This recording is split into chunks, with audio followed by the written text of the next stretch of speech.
Haleluya, puji nama Tuhan. Shalom, selamat malam jemaat Mesbah Doa dimanapun kita berada. Mari bersama-sama malam hari kita datang kepada Tuhan, memuji, menyembah. Pagi, siang, sampai malam hari ini kita dilindungi, disertai Tuhan. Tidak pernah sekalipun kita kekurangan, amin. Mari bersama-sama kita bersatu hati di dalam doa. Mengucap syukur buat segala sesuatu yang kami terima sampai detik ini Tuhan. Malam hari ini Tuhan, sebelum kami beristirahat, kami percaya Tuhan segala yang baik sudah kami terima. Dan kami percaya hari esok kesempatan kami untuk kami dapat menikmati segala kebaikannya Tuhan. Terima kasih Tuhan, ini setiap hati kami yang terarah kepadamu Tuhan. Hanya Engkau saja yang layak menerima pujian, penyembahan kami malam hari ini Tuhan. Terima kasih Tuhan. Dalam nama Tuhan Yesus, ini setiap kami Tuhan. Haleluya, haleluya. Mari malam hari kita datang kepada Tuhan menyembah. Naikkan syukur kita malam hari ini. Terima kasih Tuhan. Kami bersyukur Tuhan. Kami percaya kepadamu Tuhan. Kami beri yang terbaik malam hari ini Tuhan. Kami memilih-Mu sebab Kau yang terbaik. Memilih-Mu bagian yang terbaik, selamanya tak akan terganti. Harta yang paling berharga hanya Kau Yesus selamanya. Mari katakan, memilih-Mu bagian yang terbaik, selamanya tak akan terganti. Harta yang paling berharga hanya Kau Yesus selamanya. Sekali lagi kita mau nyatakan, memilih-Mu bagian yang terbaik, selamanya tak akan terganti. Harta yang paling berharga hanya Kau Yesus selamanya. Di setiap pujian penyembahan kami, Engkau yang terbaik dalam kehidupan kami Tuhan. Terima kasih Tuhan. Kami disayangi oleh-Mu Tuhan. Kami dicintai. Kami terima yang terbaik Tuhan. Malam hari ini kami percaya kepadamu Tuhan. Ini setiap kami Tuhan. Oh haleluya.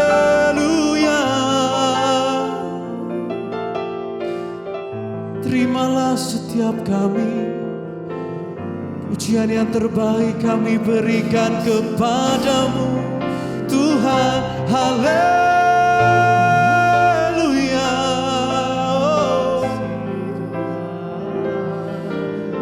Terima kasih Tuhan. Memilih-Mu bagian yang terbaik, selamanya tak akan terganti. Harta yang paling berharga Yesus selama memilihmu. Ini setiap hati kami Tuhan, yang terbaik kami berikan malam hari ini Tuhan, tak akan terganti. Harta yang paling berharga hanya Kau Yesus. Sekali lagi kita mau nyatakan bagian yang terbaik selamanya tak akan terganti.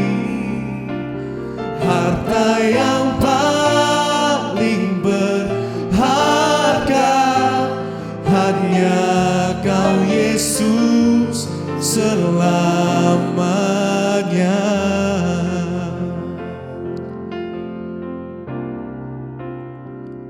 Terima kasih Tuhan.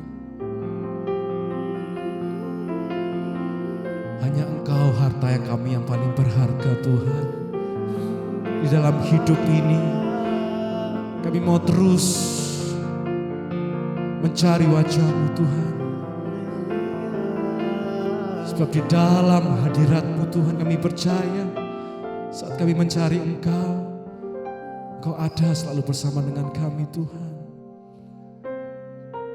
Terima kasih Tuhan Yesus. Biar sepanjang umur hidup kami Tuhan, kami terus menyembah-Mu, meninggikan nama-Mu. Terima kasih Tuhan. Haleluya. Mari sama-sama kita katakan, ku sembah Kau ya Allahku, ku tinggikan nama-Mu selalu. Setiap lutut tak bertelut menyembah Yesus Tuhan Ku sembah Kau, ku sembah Kau ya Allahku, ku tinggikan nama-Mu selalu. Semua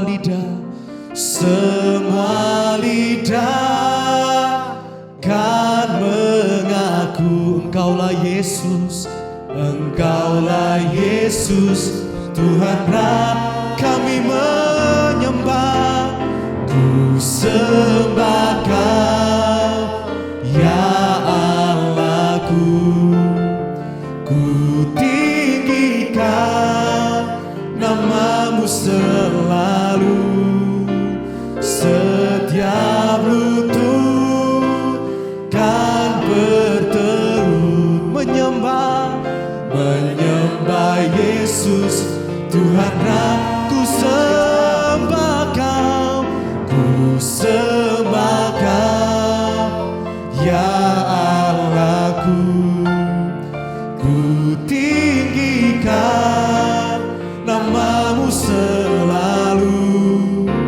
Semua lidah kan mengaku Engkaulah Yesus Tuhan Rajaku. Yang mau lebih menyembah Tuhan sama-sama katakan, ku sembah Kau.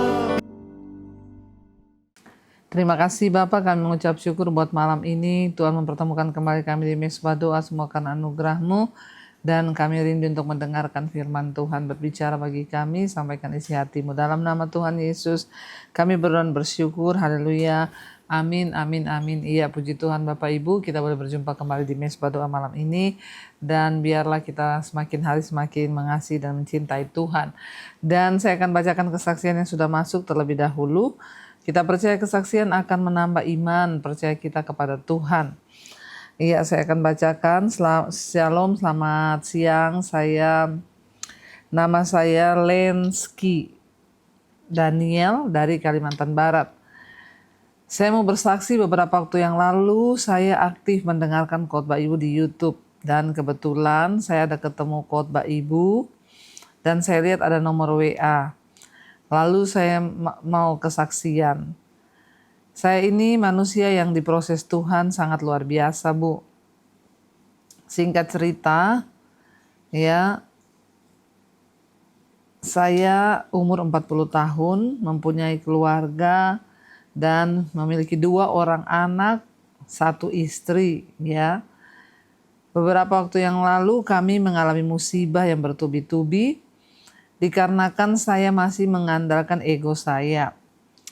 Jujur Bu, ya saya ini pekerja swasta bergerak di bidang perkebunan kelapa sawit. Awalnya saya dulu karyawan, ya. Setelah saya belajar, lalu saya mulai menanam kelapa sawit sendiri. Disitulah berkat Tuhan mulai mengalir. Yang awalnya saya tidak punya mobil, akhirnya bisa punya mobil. Yang dulunya nggak punya rumah, sekarang sudah punya rumah. Namun disitulah tantangannya ketika saya mulai diberkati, saya menjadi sombong, angkuh, ya, dan akhirnya dalam sekejap, ya, mobil itu hilang. Dan selang beberapa waktu, ya, iman saya bangkit, saya mulai mencari Tuhan. Ya, dan Tuhan berkati saya kembali. Ada kejadian yang terjadi, ya, sampai akhirnya, ya, kemarin ini saya mengalami kecelakaan tunggal. Mobil saya tiba-tiba mati ketika berada di tanjakan, rem saya blong. Saya akhirnya melompat dari kaca dan tangan saya hampir patah. Bahkan saya mengalami luka di sekujur kaki. Namun puji Tuhan melalui peristiwa itu hati saya tiba-tiba ingin mencari Tuhan lagi dan saya pengen mendengarkan khotbah. Dan kebetulan satu khotbah yang saya dengar adalah khotbah Ibu. Saya dengar itu 6-7 khotbah. Hati saya dijamah Tuhan dan jujur Bu, banyak sekali dosa yang saya lakukan. Baik pada istri saya, anak saya, orang tua, dan juga banyaklah. Karena di saat saya diberkati, saya menjadi pemabuk, bahkan saya pakai narkoba, saya bersinah. Dan sampai pada akhirnya saya mengakui dosa-dosa saya. Ya, kepada istri, anak, dan juga orang tua. Saya masuk ke kamar dan saya berdoa. Saya memohon pengampunan kepada Tuhan. Sampai akhirnya Tuhan beri mujizat yang sangat luar biasa. Hati saya mendapat damai sejahtera dan kelegaan yang sangat luar biasa. Ya, bahkan tangan saya yang tadinya jatuh ketika kecelakaan mobil itu, Tuhan sembuhkan. Ya, puji Tuhan juga mobil saya tidak kenapa-kenapa, yang seharusnya kalau melihat kondisi di area tanjakan yang tinggi itu dan saya melompat keluar, sangat memungkinkan mobil itu mengalami kerusakan yang parah dan saya juga mungkin akan, saya sudah tidak tahu, tapi saya percaya itu kuasa Tuhan dan puji Tuhan kuasa Tuhan itu nyata. Saat itu saya mengambil keputusan untuk bertobat dan meninggalkan semua dosa-dosa saya dan juga semua kebiasaan buruk saya. Saya ingin menyampaikan melalui khotbah Ibu, sungguh Bu, iman saya bertumbuh dan juga Tuhan pulihkan saya. Lewat khotbah-khotbah Ibu saya mengalami kelegaan di hati saya, damai sejahtera mulai ada di dalam hati kami. Saya berterima kasih kepada Tuhan Yesus dan tolong doakan juga kami agar kami bisa menyampaikan kesaksian mujizat ini untuk orang-orang anak Tuhan yang belum diproses. Shalom dan Tuhan Yesus memberkati. Salam dari Kalimantan Barat. Puji Tuhan. Ya Bapak Ibu, ini satu kesaksian yang sangat luar biasa ya. Tadinya nggak punya apa-apa, bekerja sebagai pegawai di kebun kelapa sawit, lalu akhirnya mulai mencoba ya menanam kelapa sawit sendiri dan akhirnya berubah nasibnya. Ya, diberkati Tuhan, yang tadinya nggak punya rumah sekarang punya rumah, tidak punya mobil sekarang punya mobil. Ya, bahkan diberkati Tuhan. Tetapi ketika diberkati Tuhan lupa diri, menjadi sombong, ya lalu mulai jatuh dalam dosa, kenajisan, percabulan, minum, narkoba, dan lain sebagainya. Itulah saudara, seringkali manusia itu ya kalau tidak melekat pada Tuhan, maka ya itulah iblis bisa menjatuhkan bahkan menggoda kita. Dan satu saat mengalami kecelakaan, dari situlah kepengen bertobat, pengen dengerin khotbah. Dan puji Tuhan mendapatkan khotbah-khotbah ya di channel Debbie Basir TV dan menemukan ya mesbah doa, mesbah syukur, lalu mulai imannya dibangunkan. Mengalami jamahan Tuhan ya, dan Tuhan sadarkan begitu banyak dosa yang dialami, lalu terjadi pertobatan dan akhirnya Bapak mengakui dosa kepada istri, anak, orang tua, lalu meminta pengampunan dari Tuhan dan juga dari keluarga. Tuhan mulai pulihkan. Dan yang terutama di sini Bapak berkata bahwa mujizat yang terbesar adalah mengalami damai sejahtera dan kelegaan di dalam hati. Dan sekarang Tuhan sembuhkan ya, ketika mengalami kecelakaan, tangannya hampir patah, dan puji Tuhan perlahan Tuhan sembuhkan. Bapak Ibu ya, Tuhan itu ya seringkali membawa kita itu dekat kembali kepada Dia itu lewat berbagai cara. Kalau orang itu tidak mau bertobat maka kebinasaan. Tapi karena mau bertobat ya Tuhan bicara lewat sebuah kecelakaan untuk dapat kembali ya kembali kepada Tuhan. Kita tahu ya bahwa di hidup ini saudara, semua yang kita dapatkan itu bukan karena kebisaan atau kepandaian kita, tapi semua sungguh hanya karena anugerah Tuhan. Karena itu mari kita belajar hari-hari ini untuk terus menyerahkan hidup kita kepada Tuhan. Ya, terima kasih Pak untuk kesaksiannya, luar biasa. Tuhan Yesus memberkati ya. Dan baik saudara, kita akan melanjutkan pembacaan firman Tuhan. Ya, dan kemarin kita sudah sampai di ya pengkhotbah pasal yang ke-10 kemarin.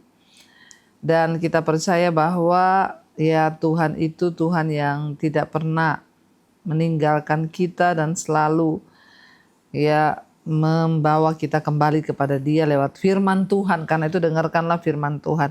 Kemarin kita sudah di pengkhotbah pasal yang ke-10 sampai ayat yang ke-10 dan sekarang kita lanjut ayat yang ke-11. Ya. Pengkhotbah 10 ayat 11, jika ular memagut sebelum mantra diucapkan, maka tukang mantra tidak akan berhasil. Ya, pengkhotbah pasal 10 ayat yang ke-11. Ya, jika ular memagut sebelum mantra diucapkan, maka tukang mantra tidak akan berhasil. Perkataan mulut orang berhikmat itu menarik, tetapi bibir orang bodoh menelan orang itu sendiri. Ya, zaman dulu orang tuh percaya saudara pada perkataan-perkataan ya orang-orang peramal atau tukang ya santet, dukun. Jadi dikatakan di sini zaman dulu ya ada ketika ada ular memagut, ya seringkali orang-orang zaman dulu itu mengucapkan mantra. Tapi kalau ya mantra belum diucapkan lalu sudah dipagut, maka kata-kata mantra itu tidak akan berhasil. Itu kepercayaan pada zaman dahulu. Ya demikian pengkhotbah itu hanya mengambil satu ilustrasi saja. Ya, dan dia berkata perkataan mulut orang yang berhikmat itu menarik, tetapi bibir orang bodoh itu menelan orang itu sendiri. Artinya apa? Ya, orang tuh kalau bodoh nggak berhikmat maka perkataannya itu menelan dirinya sendiri ya. Ayat 13, awal perkataan yang keluar dari mulutnya adalah kebodohan dan akhir bicaranya adalah kebebalan yang mencelakakan. Orang bodoh yang tidak hidup dipimpin oleh hikmat Tuhan, yang tidak bergantung kepada Tuhan. Semua perkataan itu adalah kebodohan. Dari awal kebodohan, akhirnya juga kebodohan, dan bicaranya itu membawa kebebalan dan mencelakakan. Artinya apa? Ya orang-orang yang bodoh itu dia menabur ya sesuatu yang buruk, dia akan menuai sesuatu yang buruk juga. Ayat yang ke-14, orang yang bodoh banyak bicaranya meskipun orang tidak tahu apa yang akan terjadi. Dan siapakah yang akan mengatakan kepadanya apa yang akan terjadi sesudah dia? Orang bodoh itu kadang nggak tahu apa-apa tentang apa yang akan terjadi, tapi omongannya banyak, bicaranya itu banyak, walaupun dia nggak tahu apa-apa sebenarnya. Ya, tapi kita tidak akan menjadi orang yang bodoh, tapi kita menjadi orang yang berhikmat. 15, jeripaya orang bodoh melelahkan orang itu. Jeripaya orang bodoh melelahkan orang itu sendiri karena ia tidak mengetahui jalan ke kota. Ya, jeripaya orang bodoh itu melelahkan dirinya sendiri. Artinya apa? Ini bicara tentang kebodohan. Orang yang bodoh itu ya rugi sendiri. Orang yang bodoh itu akan mengalami malapetaka. Ya, dia nggak tahu apa-apa, nggak tahu jalan mau menuju kemana, tapi dia banyak bicara, saudara. Ayat 16, wahai engkau tanah, kalau rajamu seorang kanak-kanak dan pemimpin-pemimpinmu pagi-pagi sudah makan, berbahagialah engkau tanah, kalau rajamu seorang yang berasal dari kaum pemuka dan pemimpin-pemimpinmu makan pada waktunya dalam keperkasaan dan bukan dalam kemabukan. Oleh karena kemalasan runtuhlah atap dan oleh karena kelambanan tangan bocorlah rumah. Ya, bersyukur kalau satu kota atau negara itu punya pemimpin yang dewasa, yang tahu ya batasan. Dia makan ya dalam keperkasaan, bukan dalam kemabukan. Kita berdoa terus untuk para pemimpin kita. Ya, karena mereka itu sangat menentukan keadaan di atas ya bangsa ini. Dan dikatakan oleh karena ya kemalasan runtuhlah atap dan oleh karena kelambanan tangan bocorlah rumah. Bicara tentang kemalasan, orang itu kalau malas ya rumahnya bocor, atapnya runtuh karena dia nggak berbuat apa-apa, tidak memperbaiki. Demikian juga kita ini kalau bodoh dalam kehidupan ini, maka ya akan runtuh kehidupan kita, akan bocor semua kehidupan kita kalau kita malas dan tidak memperbaiki hidup. Untuk tertawa orang, ayat yang 19, untuk tertawa orang yang menghidangkan makanan, ya, anggur meriangkan hidup dan uang memungkinkan semuanya itu. Ayat 20, dalam pikiran pun janganlah engkau mengutuki raja dan dalam kamar tidur janganlah engkau mengutuki orang kaya. Karena burung di udara mungkin akan menyampaikan ucapanmu dalam segala yang bersayap dapat menyampaikan apa yang kau ucapkan. Ya, artinya apa saudara? Pentingnya kita menjaga hati, jangan mengutuki dalam hati siapapun itu. Ya, jangan, karena apa yang kita tabur itu akan kita tuai. Ya, segala sesuatu bisa terjadi bahkan di dalam hati pun ya. Jangan sampai kita berdosa. Artinya apa? Mari kita terus menjaga kekudusan hati, kekudusan hidup ya, supaya kita ini menjadi orang-orang yang terus ada dalam perkenanan Tuhan. Mari kita tundukkan kepala, kita satukan hati dan kita berdoa. Terima kasih Bapak, kami mengucap syukur buat malam ini Tuhan. Anugerah-Mu turun melimpah atas hidup kami dan biarlah Tuhan apapun yang Tuhan kerjakan di hidup kami itu sungguh-sungguh lahir dari sebuah iman yang kami bangun di dalam Engkau, dan biarlah setiap proses yang kami jalani, kami mau menjalaninya dengan hati yang bersyukur sehingga kami tidak menyerah, kami tidak kecewa, tapi kami sungguh memuliakan nama Tuhan. Berkati setiap anak-anak-Mu yang sedang mengalami proses persoalan hidup dalam keluarga, rumah tangga, pekerjaan, keuangan, yang terlilit hutang piutang, yang mencari pekerjaan. Tuhan turut bekerja. Kami tahu tidak ada perkara yang mustahil bagi Tuhan. Kami tahu Tuhan sanggup melakukan segala perkara, dan biar iman kami hanya tertuju kepada Engkau. Sembuhkan semua mereka yang terbaring sakit Bapa, yang terutama beri kesembuhan secara jiwa supaya kami bersyukur dalam segala perkara. Berkati setiap mereka yang rindu punya keturunan, dibukakan kandungan yang tertutup, yang merindukan pemulihan dalam keluarga terjadi pemulihan demi pemulihan. Kami percaya bagi Tuhan tidak ada perkara yang mustahil asal kami terus berharap dan berserah pada Tuhan. Bahwa iman kami terus dibangkitkan dan hidup kami terus dikuduskan Bapa. Berkati bangsa dan negara kami Indonesia, biar lawatan Tuhan tercurah bagi Indonesia dari Sabang sampai Merauke. Ampuni bangsa ini, kuduskan bangsa ini, dan bawa bangsa ini di dalam perkenanan-Mu ya Tuhan. Berkati pemerintah kami, Presiden Prabowo, Gibran, seluruh jajarannya yang ada. Roh takut akan Tuhan turun atas hidup mereka, biar kami menjadi rakyat yang memberkati pemerintahan kami. Karena pemerintah itu adalah wakil Allah di atas bangsa ini. Kami percaya Tuhan sedang membawa bangsa kami ini dalam satu itu tujuan Tuhan agar bangsa ini dimuliakan, biar terjadi hujan pertobatan, orang-orang meninggalkan dosa dan hidup menghormati Tuhan. Dijauhkan bangsa kami dari krisis, dijauhkan dari murka Allah, dari penghukuman Tuhan.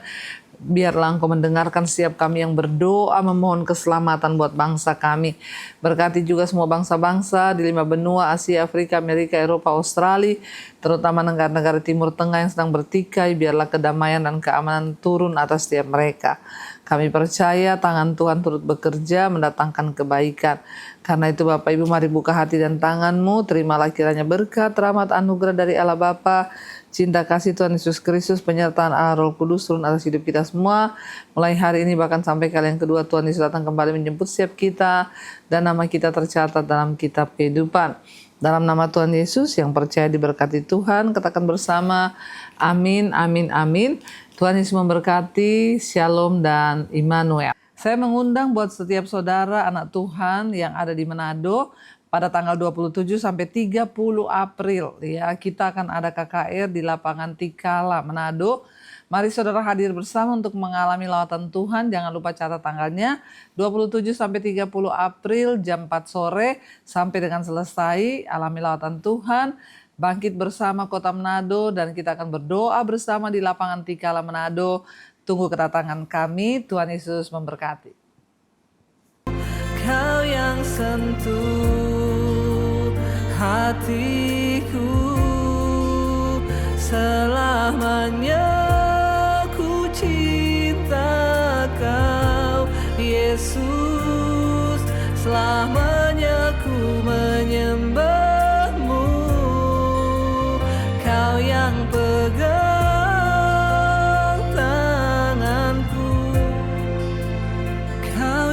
sentuh hatiku, selamanya ku cinta Kau Yesus.